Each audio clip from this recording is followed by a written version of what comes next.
Hello everyone, Arlisha here, and welcome to another video.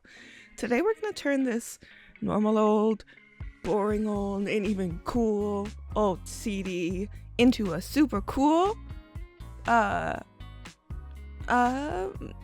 CD. So, I was doodling in Clip Studio Paint the other night and had the idea of designing like a cute little EP album, like as an art project, not necessarily as a music project, just as an art project. I really love those lyric insert sheets that would be in my favorite album, and I liked when they were themed. Like one of them, for example, that I looked at all the time was Green Day's American Idiot. I was in middle school when that album came out, and it meant a lot to me. And I looked through that lyric album and listened to the album on repeat for hours and hours laying in my bed when I was a young person. So I really love the experience of those. So my primary thought was actually that it just might be really fun to recreate that experience, see if I could capture some of that nostalgic essence. It's something that I haven't really done in a very long time. I can remember a few albums that I connected with. There was that one, and also Britney Spears. Why did I say Britney Spears? Hilary Duff's Metamorphosis album. I was even younger when that one came out, and dude, I was all in. I was all in on Hilary Duff. There was also that Avril Lavigne. What was the name of that Avril Lavigne album? You can see it. That one too. So anyway, I am recreating this experience here. I have 7 tracks. It must be 8 because I think it's an even number. Yeah, 8 tracks. So coming up with the names was actually the first thing I did for this little project. I have written music before, just for fun, for myself. I haven't done it very much since I was a teenager, but it is something that I really, really enjoy doing. But I've never approached a project like this before, starting with a list of track titles. But I knew I wanted this album to have a vibe. I wanted it to capture a particular feeling for me, and it ended up being themed very much around my childhood and my inner child. So all of these tracks are actually really personal. So I started there, not really knowing what the project would turn into. I'm seeing a typo in this moment right now. A typo that I did with my hands. Well, that's how they all happen, but specifically I mean that I wrote out. I didn't type it with the keyboard, I wrote it in this little lyric sheet. I just saw it. So now I'll have to go back and fix that. Anyway, all of these tracks are personal to me in my childhood, and it ended up being like a collection of poetry. They're not particularly long poems or particularly verbose. It's all very simple, but I think it captures a lot. So I love it. Each of these tracks got the attention they deserved, and that felt really good. So I was thinking, I mean, you can decide when you get there to the end of the video and you see the finished project, but I was thinking it would be really cool to make this lyric insert book available for purchase as a zine on my website. So you can find that on my website. I'm tossing around currently the idea of doing both a digital download and a physical version. I really like printing them out. I want to figure out how to print it out front and back, and yeah, you could color it if you wanted to. There's going to be little doodles. You can't see the little doodles yet, but there's going to be little doodles in it. So, yeah, I think that could be a cool thing. Just by allowing myself to think creatively and to enjoy the meanderings of my brain, I suddenly have this little creative project that would have felt like too vast of a scale, a year ago, 2 years ago, especially to have accomplished in a relatively short time, just because I'm doing it for fun, and it just feels really good to connect with myself in this way. Woohoo! This is like one of those things I feel like an English teacher would assign as a school project, where you have to create like a little concept album, and it's a poetry book, and Like you would have a syllabus of criteria you'd have to meet that would really just suck the life out of the concept. You know, you could like get all the check boxes in and just wring out any sense of vitality or humanity that this sort of thing could have. Yeah. Anyway, I say that to say that I would recommend giving this a try. That's not me giving you an assignment. Like, imagine if there was a classroom full of us, like maybe, I don't know, what's a classroom size? Anywhere from 15 to 35, 40, who knows? Anyway, imagine there was like a class of us and we all got this assignment to make little lyric books about ourselves. Maybe specifically it was like about a time period of your life. And you have to write like a collection of little poems and then draw some little doodles in them like this, you know, and like everybody had the same sort of prompt.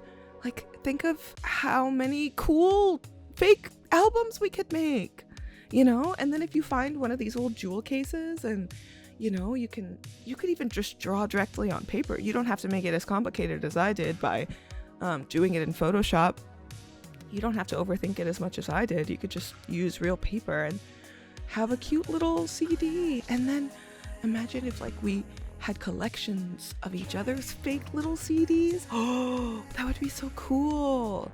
And then when civilization collapses and archaeologists are digging up our bones, trying to identify like information about us as a species, they can find nonsense CDs buried in the rubble. That's fun to think about. So, some fun little Easter eggs about the tracks in this song, tracks in this album. A couple of them are actual songs at this point. I was just kind of contemplating the lyrics and the structures, and a couple of them do have like melodies. I haven't written the chords down for anything, but I have been strumming away with my guitar and putting stuff together. It's been really fun, and I've just been enjoying that personally for a little while. You know, that would be what a leap and a bound that would be to, or really coming full circle, it would be for me to post music on the internet. I think I've talked about this before, but the first videos I ever posted on YouTube were guitar covers, and those videos are hidden now, but they're secret. They're kept secret and safe now. Anyway, it just feels like a wonderful love letter to my younger self to allow myself to indulge in a musical project as well as an art project. It's a wonderful combination of a lot of things that I love. So, woo woo, you should try it too, because like, what color are you gonna make your CD if you decide to physically paint a compact disc as I am doing here? How'd that process go? You may be wondering. Oh, it was a wild ride. At first I thought I would use an acrylic paint from a tube and go on with a brush. To be honest, at first, I thought that it would probably be a really good idea to prime this surface in some way, but I knew I was not doing that much work. I knew this was way more of an experiment than that, so I thought that I would go down with a base of just acrylic paint, but then for some reason I wanted to do the Posca pen first. So it laid down relatively well, actually, the first layer. The second layer, as soon as I started going over it a second time with the Posca pen, it immediately started lifting that first layer. So I ended up doing the second layer of white with a brush. And that went much better. So you may think, woohoo, I'm making progress.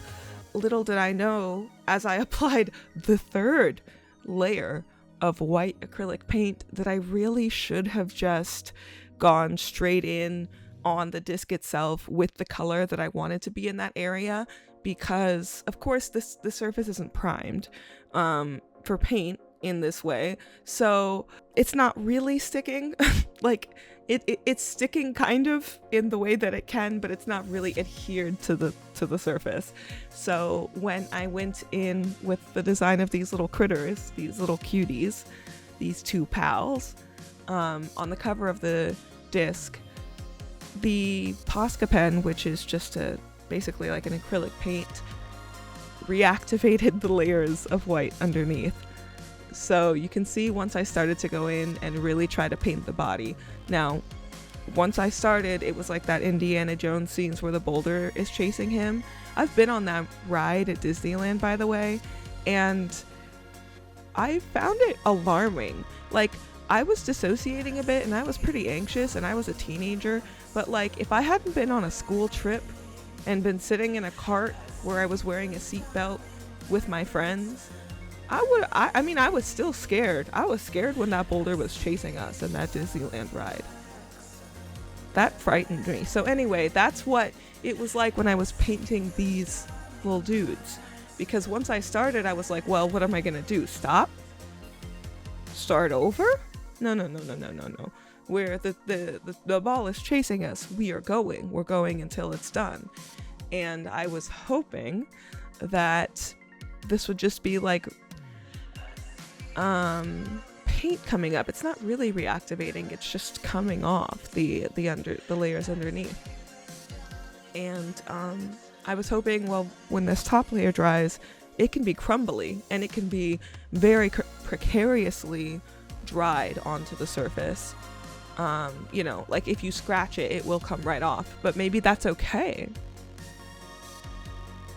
Like maybe it doesn't need to be perfect. Maybe it doesn't need to be the sort of thing that will last forever or that can be easily mass produced. It can just be this one little art project that I can put on my bookshelf and pull out sometimes and read. I think that would be fun. And to be honest, that freedom of allowing for mistakes, allowing for less than perfect, that's what makes it perfect, because it's what means I actually did it. If I had in my head been unable to think of a way to execute this project perfectly, I never would have started. And it actually helped me to see a part of myself outside of me in a way that is very validating and healing. And in that way, I recommend this as like a self-care exercise. It's just really fun. It's a fun thing. It's a fun little, what am I going to do on this rainy Thursday night? Ooh, I know, I could write some little poems and put them together like a little album about me. Just like as a little love letter to yourself. Let me know if you do that. I think that's what I'm supposed to say is, oh, tag me or something? I don't know. Tag me or something? Ooh, you could leave a comment. You could leave a comment of like your track list. You could leave a comment of what your track list would be of your like debut album of you.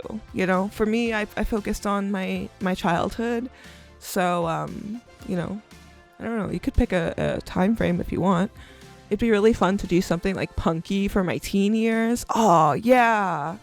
And then something else like some folky something for my like early 20s. That sounds really fun, actually. And this could be volume 1.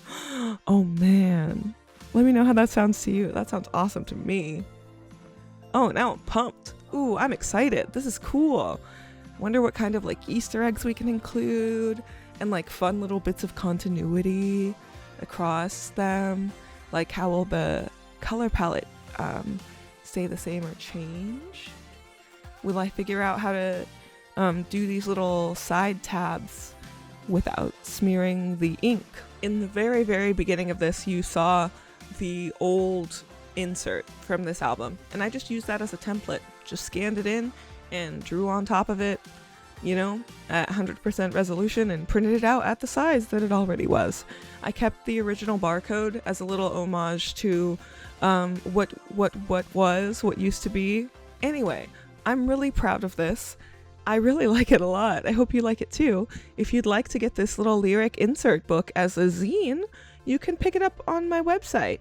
Maybe there will be physical copies. Maybe there will be digital copies that you can download and color or print out and assemble yourselves. It's the size that you want for a jewel CD case insert. All right, thank you so much for watching this video, and I will see you all next time. I love you. Bye bye.